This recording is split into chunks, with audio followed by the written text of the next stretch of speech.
عليكم ورحمة الله وبركاته. الحمد لله رب العالمين وبه نستعين على أمور الدنيا والدين وصلى اللهم وسلم على سيدنا محمد وعلى آله وصحبه وسلم. أما بعد إن halkan waxaan u joognaa maanta in aan maaragtay idin soo gudbino videoga aad naga soo dalbateen ee ku saabsanay iskoolka saad arkaysaan ridda waatanaha ridda iskoolka laga galay ama plootka dhan geedka waa kan saa u jeedaan ridda waa iska barakaysan tahay, ridda waa iska jajabsan tahay.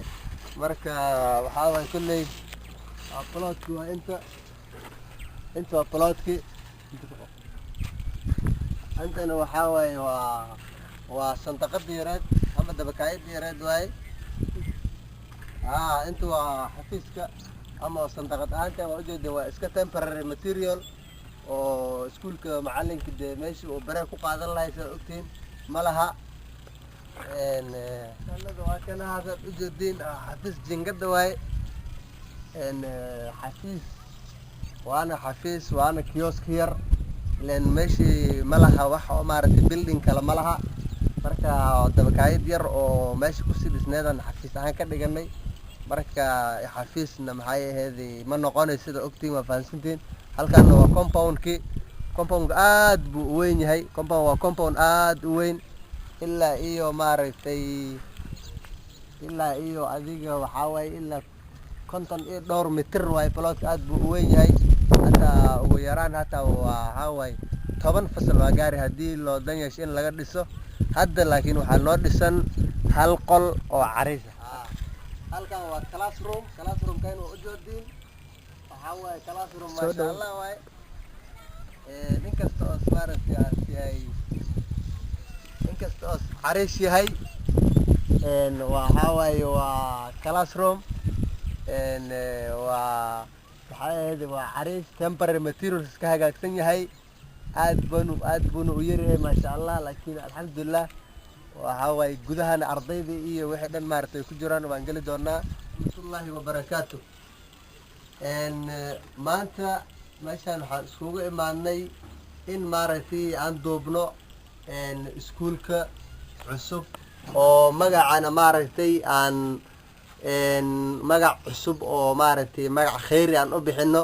waxaan marka ogaanay in maaragtay magaca uu ku habboon yahay magaca la yiraahdo Al-Kawthar. halkan waxaa ku qoran welcome to the first ceremony of Al-Kawthar Integrated Academy which commenced on 15th March 2014. thank you aa ku qoran. marka waxaa waaye iskuulka magaciisa waa Al-Kawthar. ardayda dhigatana waxaa waaye approximately ilaa iyo 17 arday rasmeen 17 arday ilaa 18 arday ayaa dhigato. marka insha Allah taala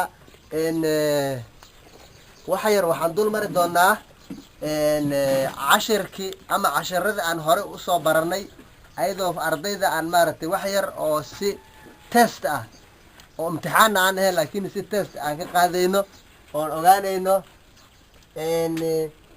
be attentive sasa. In our previous lessons we learned the following. The following. casharadii hore waxaan ku soo qaadanay oo soo barnay sida kamid ah noun camal waa soo barnay soomeen. Yes, everybody knows what noun is. I think everybody know. Can you explain what noun is, Abdulaziz? Yes, we said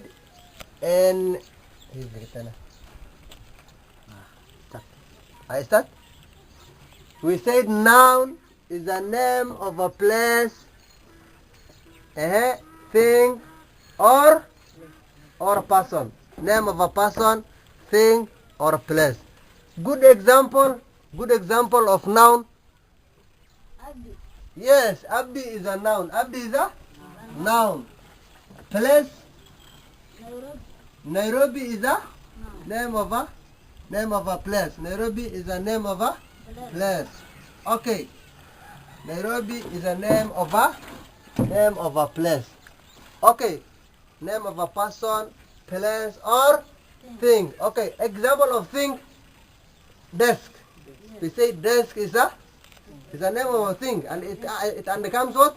Noun. So. Yes. Okay, let's go to pronoun. Pronoun.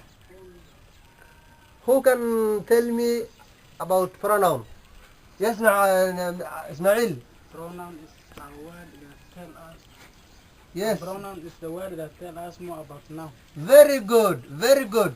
Pronoun is a word that tell us more about Wow. noun.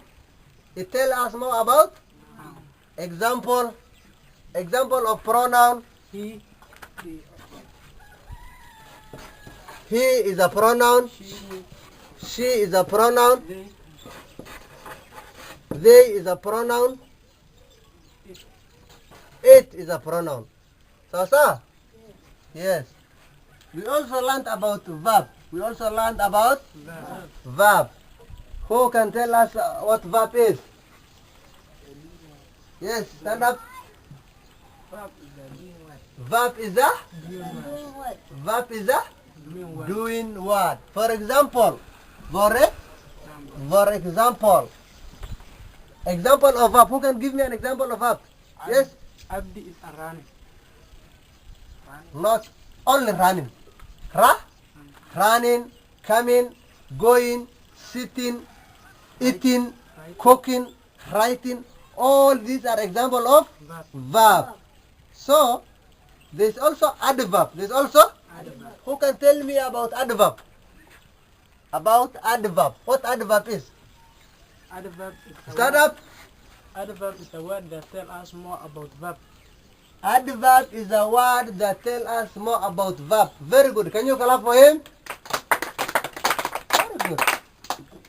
It tell us more about verb. Example. Yes. Slowly.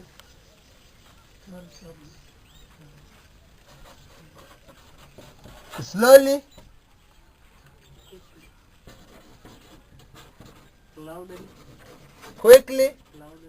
In a sentence, I want you to construct a sentence using adverb. You say, Abdi is running slowly. Abdi is running? Slowly. Abdi is doing what? Slowly. Abdi is running slowly. Okay, quickly. Abdullah is also running quickly. That is adverb. So. And so on. We also learned conjunction. We said this what, Mr. Noor? We said this what? This is 8 parts of speech. 8 parts of 8 parts of English speech. English speech. Waa sideed maxay ahayd part oo speech English ku saabsan wax English ku saabsan oo qof ku hadla intaan un bay ka koobnaanaan it is either noun, pronoun, verb, adverb, conjunction, preposition, interjection, adjective, adverb, and so on. And so on. So now we will be going to our next is we will be talking about we will be having small conversations. So in the conversation, although we have not prepared in case of there and in case of First of all, let me thank the Almighty God who has given us this opportunity of this session. After that, let me also thank my teacher and my fellow classmates. My school name is called Al-Kawthar Academy. First of all, my friend, what is your name? My name is Farhan. Thank you. What is the name of your school, my friend? My name is school and the name of my school is Al-Kawthar Academy. What do you learn this Al-Kawthar Academy? We learn is English and Kiswahili. What's the name of it? What is the name of your teacher, my friend? My name is teacher is Osman. Thank you. Thank you. Thank you too. Yes, please. Naku bilaabno.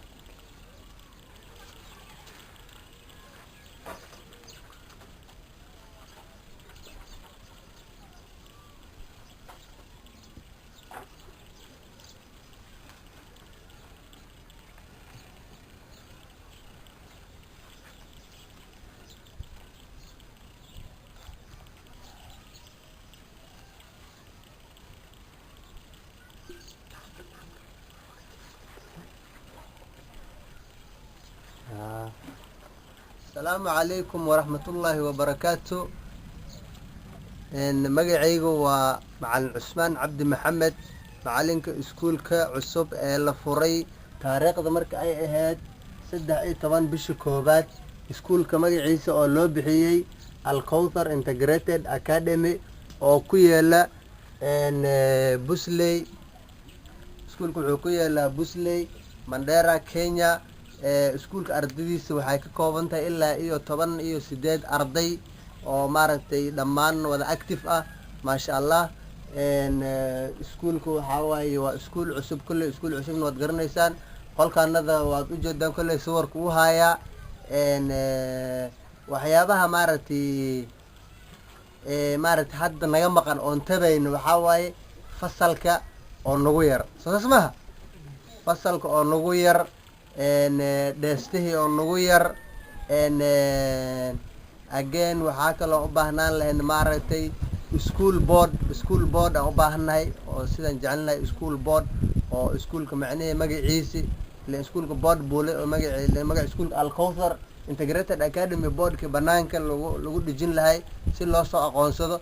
midda kale waxaan u baahannahay main gate-ka laga soo galay iridda weyn oo maaragtay ayadana waan u baahannahay if possible. We also here is also a dry area waa meel maaragtay biilaana. we will like also to have a water tank if possible. and maaragtay waxaa kaloo maaragtay u baahannahay administration office, because here there is no office. The classroom is the office and the office is the classroom. So and if possible we would like to have different types of administration in the classroom and the school classrooms. And moreover, we would like you to add for us 2 or even 3 classrooms for the increment of the students. And inshallah in 2015 our target is to open an official school which has class 1, 2, 3 and 4. Thank you very much. We also have toilet, although it is made of iron sheet. حتى عاوجد نتا تبارك حتى وعنها. This is the chore. مسخش وطن ما شاء الله. محمد school compound. أرضيدي أو school compound كده جوكتو like. Everybody collect something.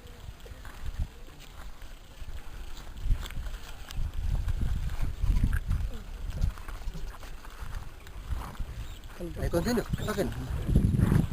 ardayda waatan maasha Allah. and school compound kuna ujeedin waa very wide, so we need your progress inshallah. and wassalamu alaikum warahmatullahi wabarakatuh.